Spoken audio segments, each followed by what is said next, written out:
Ito'y isang arkong puno ng kulay na sa kabataan kasiyahan ng taglay na binubuo ng 7 kulay na sa bawat isay may kanyang kagandahang taglay.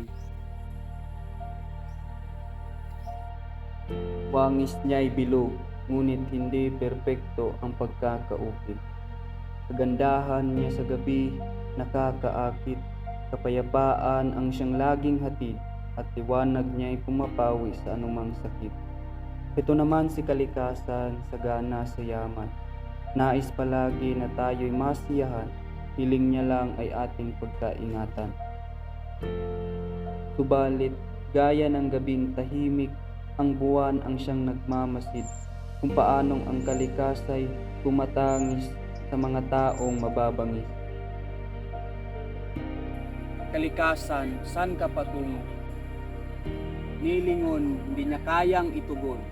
Tunay ngang siya'y pagod na, dulot ng ating kalapastanganang nagawa.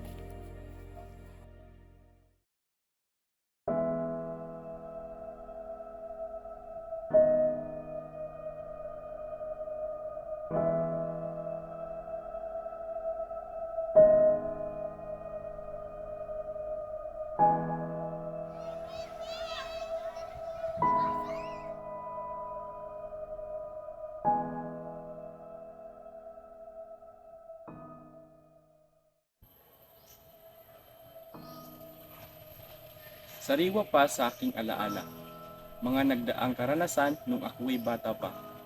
Sa isang kakahuyan ay laging pumaparoon. Kasama ang mga kaibigan, naglalaro buong maghapon.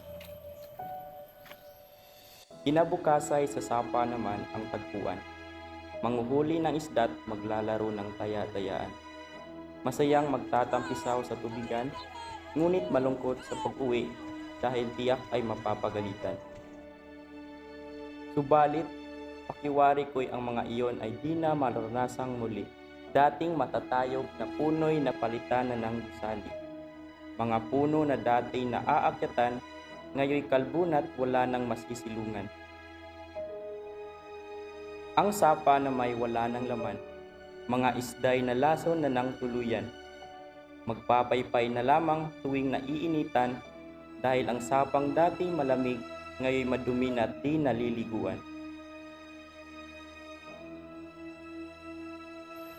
Sa ganda ng kapaligiran ako'y nanghinayang at nalungkot.